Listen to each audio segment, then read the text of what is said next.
Hello hi നമസ്കാരം, എല്ലാവർക്കും സുഖമാണെന്ന് വിചാരിക്കുന്നു. ഇന്ന് വെറൈറ്റി ആയിട്ടുള്ള ഇലയുടെ റെസിപ്പി ആയിട്ടാണ് ഞാൻ വന്നിട്ടുള്ളത്. നമുക്കിത് എങ്ങനെയാണെന്ന് നോക്കിയാലോ.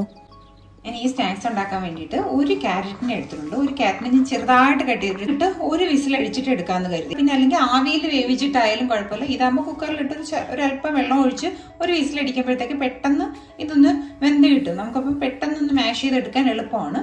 നമുക്ക് കുറച്ച് വെള്ളം ഒഴിച്ച് കുക്കറിലോട്ടൊക്കെ വയ്ക്കാം. ഇപ്പോൾ ഒരു കുക്കർ എടുത്ത് വെച്ചിട്ടുണ്ട്. ഈ കുക്കറിലേക്ക് നമുക്കിതിനെ ഒന്ന് ഇട്ട് കൊടുക്കാം. ഒരു 1/4 ഗ്ലാസ് വെള്ളം അത്രയും മതി കേട്ടോ. ഒരു വിസില് ആകുമ്പോൾ തന്നെ ഇതാവും, കാരണം അത്രയ്ക്ക് ചെറുതായിട്ടാണ് ഞാനിത് കട്ട് ചെയ്തേക്കുന്നത്. അതവിടെ ഇരുന്ന് ആകുന്ന സമയത്തിന് നമുക്ക് ഇതിൻ്റെ മാവ് റെഡിയാക്കാം. ഇതിലേക്ക് ഞാൻ 1 കപ്പ് അരിപ്പൊടി എടുക്കുന്നുണ്ട്. ഇതിലേക്ക് ആവശ്യത്തിനുള്ള ഉപ്പ് അങ്ങിട്ട് കൊടുക്കാം. ഇതിലേക്ക് 1 ടീസ്പൂൺ ഓയിൽ കേട്ടോ. നമ്മൾ 1 കപ്പ് അരിപ്പൊടി ഇട്ടിട്ടുണ്ട്. അതിലേക്ക് നമ്മൾ ആ അരിപ്പൊടി എടുത്ത ആ സെയിം കപ്പിന് തന്നെ 1 കപ്പും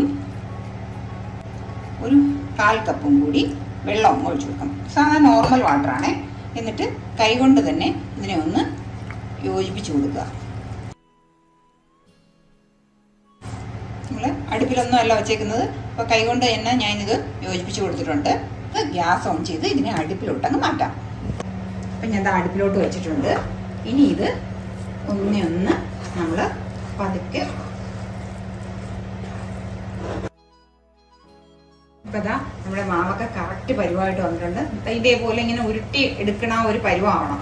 ആകുമ്പോൾ നമുക്ക് ഗ്യാസ് ഓഫ് ചെയ്തിട്ട് ഈ അടുപ്പിൽ നിന്ന് തന്നെ അതങ്ങ് മാറ്റി വെക്കണം. എങ്കിലും ഇതിൽ നിന്നൊന്ന് തണുപ്പുള്ളൂ. തണുത്ത് കഴിഞ്ഞാൽ മാത്രമേ നമുക്കൊന്നും കൂടി ഒന്ന് കുഴച്ചൊന്ന് എടുക്കാൻ പറ്റുള്ളൂ. ഇപ്പോൾ നമുക്ക് ഗ്യാസ് അങ്ങ് ഓഫ് ചെയ്യാം. എന്നിട്ട് ഇതിനങ്ങ് അടച്ചു വയ്ക്കാം. ഇപ്പോൾ ഇതാ നമ്മുടെ കുക്കറിൻ്റെ ആവിയൊക്കെ പോയിട്ടുണ്ട്. നമുക്കിത് ഓപ്പൺ ചെയ്ത് നോക്കാം. ഇങ്ങനെ ഒന്ന് ഉടച്ചു കൊടുക്കുമ്പോൾ ഇത് നന്നായിട്ട് ഇനി അങ്ങ് ഉടഞ്ഞു ചേർന്നോളൂ. കാരണം നമ്മൾ വേവിച്ച് വെച്ചേക്കുന്ന സാധനങ്ങളാണല്ലോ. അപ്പോൾ ഒന്നൊന്ന് ഉടച്ചു കൊടുത്താൽ മതി. അപ്പോൾ നന്നായിട്ട് അങ്ങ് ഉടഞ്ഞു ചേർന്നോളൂ. ഞാൻ നന്നായിട്ട് ഉടച്ചെടുത്തിട്ട് വരാം. ഇപ്പോൾ ഞാൻ നന്നായിട്ട് ഉടച്ചെടുത്ത് വന്നിട്ടുണ്ട്. ഇനി നമുക്ക് ഈ ഒരു ഗ്യാസ് ഒന്ന് ഓൺ ചെയ്തിട്ട് ഒരു പാനിലോട്ട് ഇതങ്ങ് ഒഴിച്ചു കൊടുക്കാം. അപ്പോൾ ഞാൻ ഗ്യാസ് ഓൺ ചെയ്തിട്ടുണ്ട്. നമുക്ക് ഈ ക്യാരറ്റിൻ്റെ മിക്സ് കുറച്ചൊക്കെ ഉടയാതെ കിടന്നാലും കുഴപ്പമൊന്നുമില്ല കേട്ടോ. കടിച്ച് കഴിക്കാന്നുള്ളതല്ലേ ഉള്ളൂ, അതിന് കുഴപ്പമൊന്നുമില്ല.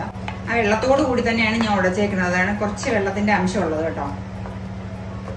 ഇതിന്റെ കൂട്ടത്തിൽ കൂടി തന്നെ നമുക്കൊരു 3-4 ടേബിൾ സ്പൂൺ പഞ്ചസാരയും കൂടി ഇട്ട് കൊടുക്കാം. മധുരത്തിന് ഓരോരുത്തരുടെ ആവശ്യത്തിനനുസരിച്ചിട്ടുള്ള പഞ്ചസാര ഇട്ട് കൊടുക്കണം കേട്ടോ. ആ ടേസ്റ്റ് ഒന്ന് ബാലൻസ് ചെയ്യുന്നതിന് ആവശ്യമായിട്ട് ഒരു നുള്ളുപ്പ്, പിന്നെ ഒരല്പം ഏലക്കാപ്പൊടി. ഇത്രയും കൂടി ഒന്ന് മിക്സ് ചെയ്താൽ പഞ്ചസാര ഒന്ന് അലിഞ്ഞ് അതിലോട്ടങ്ങ് ചേരട്ടെ. ഇനി ഇതിലേക്ക് ചേർക്കുന്നത് ഒരു 1/4 കപ്പ് തേങ്ങ. 1/4 മുതൽ 1/2 കപ്പ് വരെ തേങ്ങ ചേർക്കാം. ഞാനൊരു 1/4 കപ്പ് തേങ്ങ ചേർക്കുന്നുണ്ട്. ഇളക്കി കൊടുത്തോണ്ടിരിക്കണമെന്നൊന്നുമില്ല. ഒന്ന് ഗ്യാസിന്റെ ഫ്ലെയിം ഒന്ന് കുറച്ച് വെച്ചിട്ട് ഈ തേങ്ങയും ഇതും എല്ലാം കൂടി ഇതിൽ കിടന്നൊന്ന് മിക്സായി കിട്ടണം. പഞ്ചസാരയുടെ അളവ് ഞാൻ നേരത്തെ പറഞ്ഞതുപോലെ ഓരോരുത്തരുടെ ഇഷ്ടത്തിനനുസരിച്ചിട്ട് പഞ്ചസാരയുടെ അളവ് കൂട്ടുക കുറയ്ക്കുകയൊക്കെ ചെയ്യാം കേട്ടോ. ഇവിടെ പഞ്ചസാര കുറച്ച് കുറവുള്ള ആൾക്കാരാണ് എല്ലാവരും. അതുകൊണ്ട് ഞാനിങ്ങനെ ചേർക്കുന്നു എന്നുള്ളതേ ഉള്ളൂ. ഇതൊന്ന് ആ ലോ ഫ്ലെയിമിലിരുന്ന് അതൊന്ന് ആയിക്കോട്ടെ. അതുവരെ നമുക്ക് വെയിറ്റ് ചെയ്യാം. അവിടെ ഇരുന്നാവുന്ന സമയത്തിന് നമ്മുടെ മാവിൻ്റെ എന്തായെന്ന് നോക്കാം. നമുക്ക് മാവ് ഒന്ന് തണുത്തിട്ടുണ്ടെങ്കിൽ നമുക്കൊന്ന് കുഴച്ചു കൊടുക്കാം. മാവ് നമുക്കൊന്ന് കൈ കൊണ്ടൊന്ന് കുഴച്ചു കൊടുക്കാം. ചെറിയ ചൂടേ ഉള്ളൂ. ഇത് അങ്ങ് തണുത്ത് പോകുന്നതിന് മുമ്പ് ഇങ്ങനെ അങ്ങ് കുഴച്ചെടുക്കണം കേട്ടോ. അല്ല ചെറിയ ചൂടോടുകൂടി തന്നെ കയ്യിൽ വെള്ളം നനച്ച് അങ്ങ് ചെറിയ ചൂടോടുകൂടി നനച്ചെടുക്കണം. എങ്കിലേ ആ ഒരു സോഫ്റ്റ്നെസ് കിട്ടുള്ളൂ. അല്ലെങ്കിൽ പിന്നെ മാവ് പിന്നും ഡ്രൈ ആയി പോകും. പിന്നെ അതുപോലെ തന്നെ മാവ് നമ്മളിങ്ങനെ ആക്കിയതിന് ശേഷം അങ്ങ് അടച്ച് തന്നെ വെക്കണം. അല്ലെങ്കിൽ എന്നാലും ഡ്രൈ ആയി പോകും. അടച്ച് വെച്ചില്ലെങ്കിലും ഡ്രൈ ആയി പോകും. മാവ് നല്ല സോഫ്റ്റാണ്. ഇപ്പോൾ നമ്മളിങ്ങനെ പിടിക്കുമ്പോൾ തന്നെ അങ്ങ് താന്നു പോകും. അപ്പം മാവും എല്ലാം കറക്റ്റ് പരുവായിട്ട് വന്നിട്ടുണ്ട്. അപ്പം ഈ വാഴയില ഞാൻ നന്നായിട്ട് കഴുകി അതിനുശേഷം ചെറുതായിട്ട് ജസ്റ്റ് ഒന്ന് വാട്ടി വെച്ചിട്ടുണ്ട്. മടക്കുമ്പോൾ ഒടിഞ്ഞു പോവാതിരിക്കാൻ വേണ്ടിയാണ്. ഇപ്പോൾ വാഴയിലെല്ലാം ഇവിടെ ചൂട് കാലം ആയതുകൊണ്ട് ഭയങ്കര കാറ്റും ചൂടും ആയതുകൊണ്ട് മൊത്തം നശിച്ചു പോയി വാഴയില. അപ്പോൾ അതുകൊണ്ട് കുറച്ച് വാഴയില എനിക്ക് കിട്ടിയിട്ടുള്ളൂ. നമുക്ക് ഈ വാഴയില വെച്ചിട്ട് ഇതെങ്ങനെ ചെയ്യുന്നതെന്ന് നോക്കാം. നമുക്ക് ആ ക്യാരറ്റിൻ്റെ മിക്സും കൂടി റെഡി ആയതിനു ശേഷം നമുക്ക് ചെയ്യാം. അതാണ് നമ്മുടെ ക്യാരറ്റിൻ്റെ മിക്സിൽ ആ വെള്ളമൊക്കെ പറ്റി വന്നിട്ടുണ്ട്. പഞ്ചസാരയൊക്കെ ആ ക്യാരറ്റിൽ പിടിച്ച് ഒരു നല്ല പരുവത്തിലായിട്ട് വന്നിട്ടുണ്ട്. ആ തേങ്ങയിലും ക്യാരറ്റിലും ഒക്കെ പഞ്ചസാരയൊക്കെ പിടിച്ച് ആ വെള്ളത്തിൻ്റെ ഈർപ്പമൊക്കെ അങ്ങ് പറ്റി വന്നിട്ടുണ്ട്. ഒരു സെക്കൻഡും കൂടിയൊക്കെ കിടക്കുമ്പോൾ ഒന്നും കൂടി നല്ല ഡ്രൈ ആയിട്ട് വരും. ഇതിപ്പോൾ ഇത്രയൊക്കെ മതി. നമുക്ക് ഗ്യാസ് ഒന്ന് ഓഫ് ചെയ്ത് കൊടുക്കാം. അപ്പോൾ നമ്മുടെ എല്ലാം റെഡി ആയിക്കൊണ്ട് വാഴയില റെഡിയാണ്, നമ്മുടെ കൂട്ട് റെഡിയാണ്, മാവ് റെഡിയാണ്, എല്ലാം റെഡിയാണ്. അപ്പോൾ ഈ മാവിനെ നമുക്ക് ചെറിയ ബോൾസായിട്ട് നമുക്കങ്ങ് എടുക്കാം.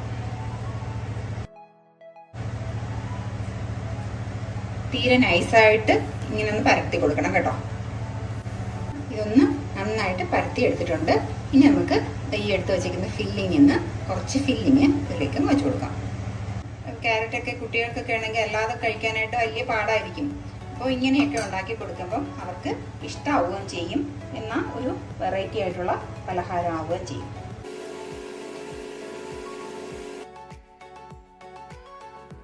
അവസാനത്തെ അടയാണിത്.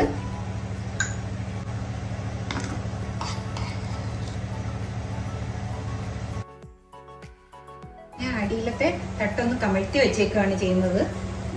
ഇങ്ങനെ ഓരോന്നായിട്ട് പറക്കി വെച്ചു കൊടുക്കാം നമുക്ക്. ഒരു 10-15 മിനിറ്റ് കഴിഞ്ഞപ്പോഴത്തേക്ക് ഞാൻ ഓഫ് ചെയ്ത് വെച്ചിരുന്നതാണ്. ഇപ്പോൾ നമുക്ക് അടയൊക്കെ എന്ത് പരുവായെന്ന് ഒന്ന് ഓപ്പൺ ചെയ്ത് നോക്കാം. ഇപ്പം എന്താ നല്ല സോഫ്റ്റ് ആയിട്ടുള്ള അടയാണ്. തൊടുമ്പോൾ തന്നെ നല്ല സോഫ്റ്റ് ആയിട്ടാണ് ഇരിക്കുന്നത്. നല്ല ടേസ്റ്റി ആയിട്ടുള്ളതാണ്. ഒരുപാട് ഗുണങ്ങളുമുണ്ട്. കുട്ടികൾക്കൊക്കെ കൊടുക്കാനായിട്ടും അവർക്ക് ഇഷ്ടപ്പെടുകയും ചെയ്യും. നിങ്ങൾ ഇതൊരു പ്രാവശ്യം ഒന്ന് ട്രൈ ചെയ്ത് നോക്കൂ. ഇഷ്ടമാവുകയാണെന്നുണ്ടെങ്കിൽ ഒന്ന് ലൈക്ക് ചെയ്യാനും ഷെയർ ചെയ്യാനും സബ്സ്ക്രൈബ് ചെയ്യാനും മറക്കല്ലേ. ഇൻസ്റ്റഗ്രാമിലോ ഫേസ്ബുക്കിലോ ആണെങ്കിൽ പേജ് ഒന്ന് ഫോളോ ചെയ്യാനും മറക്കല്ലേ.